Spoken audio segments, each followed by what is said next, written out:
Well, a very good evening on the, what day is it? 16th of March, 23. It was a rather miserable day, wasn't it? Well, when it's a miserable day out, normally what I do is I get busy indoors, and I've had a very pleasurable day just sprucing up all the tiles in the kitchen and cleaning all the paintwork and the doors. I like doing this.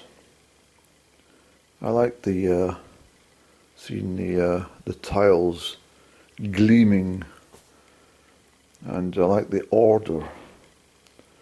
I like things orderly and clean. So anyway, I've done that today, and I didn't rush myself. I just moved around the house and back and forth, and just leisurely clean more than anything. That's quite the right way to do it. I don't think anyone should stress out when they're cleaning things. And of course I like to buff up the tiles as well.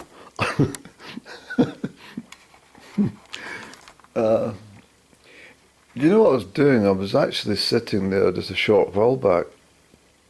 I don't know why I do these things, but I went online. Something came across my brain. I thought about. Well, I'm always insulting people, aren't I?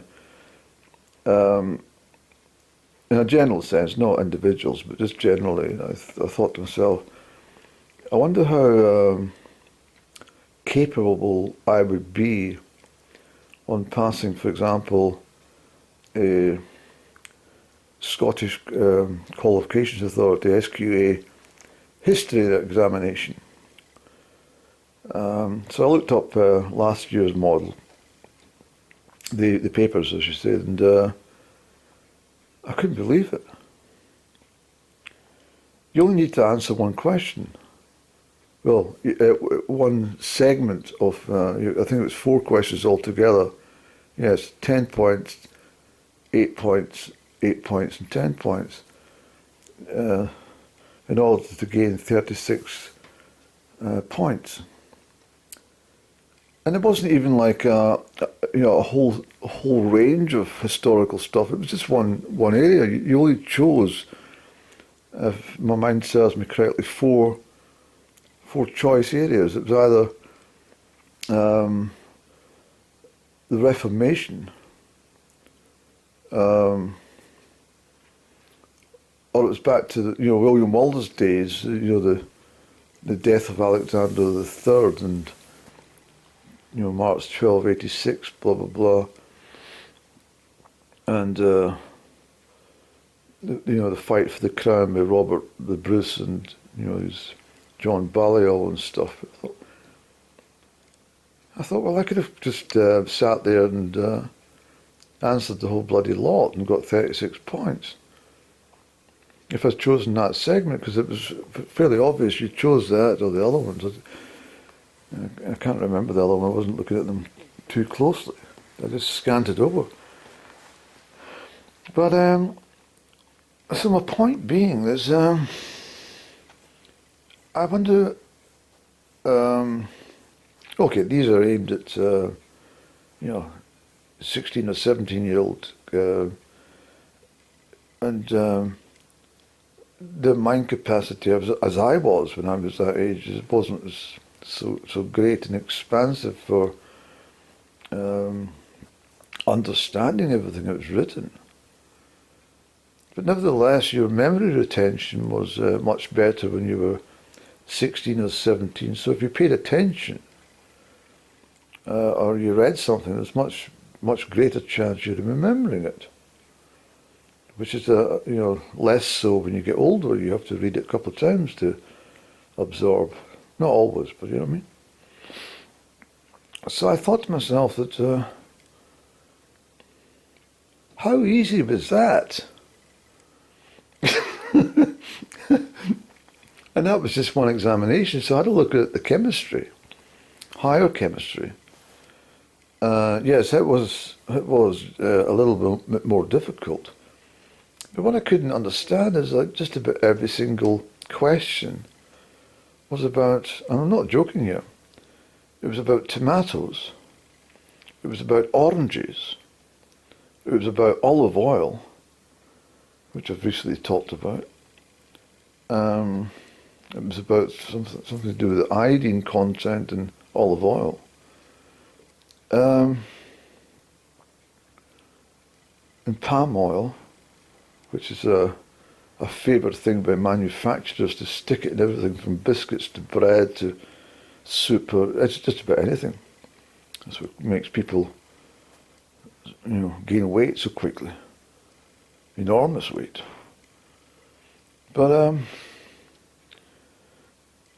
was it palm oil or palm syrup? It's palm syrup it puts on this ghastly blubber, and it's contained in biscuits and cakes from the supermarkets. But I just thought to myself that, well, I haven't done chemistry for goodness knows how long. But I remember when I was, studying chemistry as a teenager in my school, and I did get results. I did get an O grade, but I always had this debate with my science master, which he couldn't ever fully explain. But we were on the subject of atomic theory. And I said to him, well, there's no point in us talking about it, or even trying to understand it, or even trying to answer any questions on it, because it's all just theory and hype and rhetoric. And he says, no, it's something we have to do. I said, well, it's only based in theory, what's the point? And he never gave me a straight answer as to the reasons why atomic theory was so beneficial when it was only a theory. It was like, let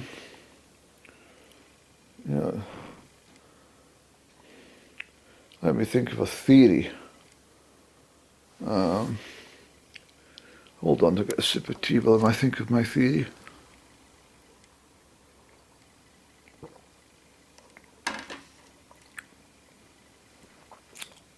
Yes, if you run backwards for 400 meters, there's a higher likelihood of you falling down your bottom than if you were running forward 400 meters. Of course, it can't be proven, but it's my theory.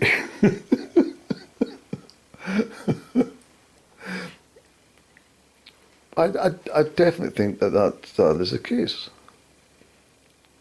But so if I was explaining to someone about this, that there was a fact that if you ran backwards for 400 meters that you were going to fall down, and they challenged me and said, well, that's only a theory. It's not really proven. Well, it's the same as atomic theory. Anyway, it was just something I was thinking about. But what also struck me about this history thing was that very cleverly they write down what they want you to know, or at least what you can digest from what they're telling you. And you think about what they're telling you and then answer the question accordingly, or questions. However, this is what I'm saying about the education system. If you pick up on something, and you think, well, no, that's not absolutely correct. That's not entirely correct at all. There's something there that doesn't make sense. if you take the whole historical period, for example, and you examined it with a fine tooth comb, you may find that what they're telling you is factually incorrect. So if you raised that in your answer, and you said, well, I fail to understand where the challenge came from John Balliol and for the sake of the Scottish Crown. I'm not understanding this as why he made claim to the throne. And just speaking hypothetically, but if you'd done that and you wrote that down, you would get 0 points. You would not have answered the question in accordance to their rulings, and you strided from the point, and therefore any marker, any examination marker would say, what the hell is he saying? He's not reading it properly. Who does he think he is? 0 points. And this is what I think is wrong with the education system. You're not allowed to challenge anything. When I was a youngster, and if you challenged anything in the education system, you were normally whacked with a piece of leather, weren't you? True. You were whacked with a big piece of leather several times over your hands. Yes, I think 8 was my maximum I took before I started to feel the pain threshold and the scarring on the wrist and stuff like that. Or in primary school, they weren't so keen on thrashing you with a big piece of leather, although they did. But normally what they usually did in primary school was if you pipped up and you said something like, I don't understand, I don't think this is, shut up! Who asked you? Be quiet! And if you still try to make a noise, it was like, right, Andrew, get out the room, stand in the corridor for the rest of the lesson. And the number of times I would have to, I wasn't a nasty chap, I was just, I was always willing to question things and, find the answers and not just accept what had been told. And I often found myself having to stand in the corridor, not only at primary school, but also in high school, I'm afraid. And it was always very embarrassing because when you were stationary outside the classroom door, everybody knew that you'd been up to no good, and you couldn't just wander off or anything, you just had to stand there. And any teachers passing, they looked at you and said, oh, I'll keep an eye on you in my classroom from now on, scoundrel.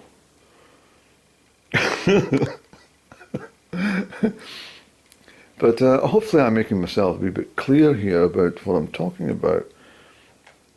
I wish I had a much clearer example, but I suppose I'm just sitting here. I've been quite,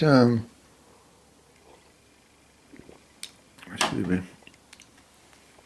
I've been quite low-key today, actually. I had several energies been sent to me from up and down today. I think she's been very down. I get the impression that she's in a very regrettable mood at the moment, or she's feeling rather remorseful or something, and guilty, and for all the sins that she's committed. So I get this feeling that she's sitting wallowing in self-pity a little at the moment. It's the energies I'm getting. But I was, let me play some music, because I picked up on some Henry Purcell today.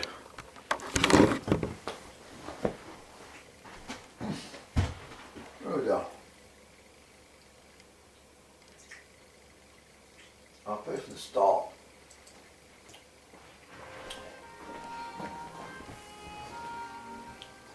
It's a delightful little tune that's up and down in the early years used to play this often when we used to meet up. It's Henry Purcell's The Fairy Queen. And I think its full title is Love's a Sweet Passion. Yes, the Fairy Queen loves a sweet passion. She used to chat about it, and well, when we were down in Gloucestershire, we used to drive around the countryside, you know, and I always remember the lanes were, you know, the white Sicily bending over in the breeze during early June and stuff, and yes, the sunshine would be hitting off the white florets, and I'm trying to remember what kind of car she had then. She had so many different motor cars before she got that Morris Traveller, but she used to drive around, and this was one of, I always remember this one because she used to play it on the CD over and over. And I said to her, up and down, can you not play something different? And she said, shut up. And she just, even when we were sitting perhaps in the lounge area of her house, she would she'd bear with me, would you like a glass of wine? I said, well, I'll manage one. And she said, would you like some Chardonnay? I said, well, are you having Chardonnay? And she would zip off to the refrigerator and, you know, uncork some Chardonnay. At least I think it was Chardonnay. I think she liked to keep the best of the wines to herself, you know. But, no, I think it was Chardonnay, I remember. And, anyway, she would lean over and she would put on the vinyl. She'd take it out the sleeve and put on the stereo system and bring on the needle, and there was always a little etching at the start, and then it was built up beautifully. And we'd sit and drink glasses of Chardonnay looking at each other, and she'd smile. In those days she used to smile often. Mm-hmm. Yeah, so we used to have some very, very fine conversation about anything. And sometimes she would just get very upset about nothing, and she would often throw chapati bread at me and things like that. She always seemed to have chapati bread on a little side table with, she used to have some canopies and olives and the likes, little bits of chapati bread, and she'd throw them over at me.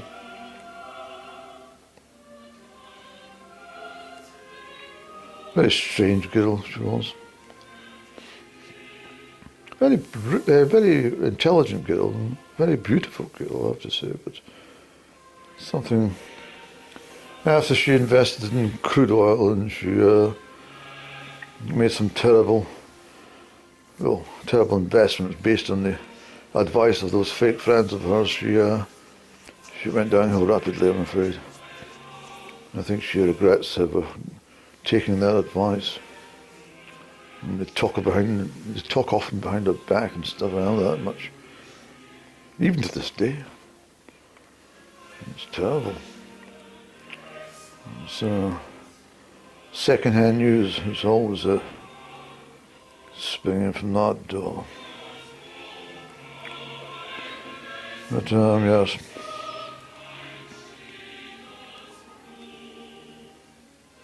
This tea was cool. I don't understand it.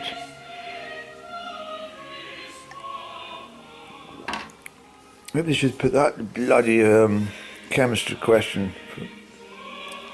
Why is it you get a cup of tea nowadays and it's always fucking cold the time you sit down with it? 8 points. In fact, that's another thing. It used to be, it wasn't points you got for fucking answering the questions, it was marks. It was marks, it wasn't points. You've got points in fucking quiz shows. I think I have to challenge SQA and say to them, what on earth is all this about? Well, anyway, before I leave you, I was just thinking there, I was telling you about up and down, you know, with the number of times you would throw things at me like chapati bread and stuff, you know, and hit me on the forehead or the cheek or something, you know. I was just thinking about all the different things she's thrown at me over the years. And not just bad language, of course, but well, here's a list. Let's put a list up of all the things I can remember her throwing at me, and we'll accompany it to some Henry Purcell, her favourite, the Fairy Queen. Love is sweet passion.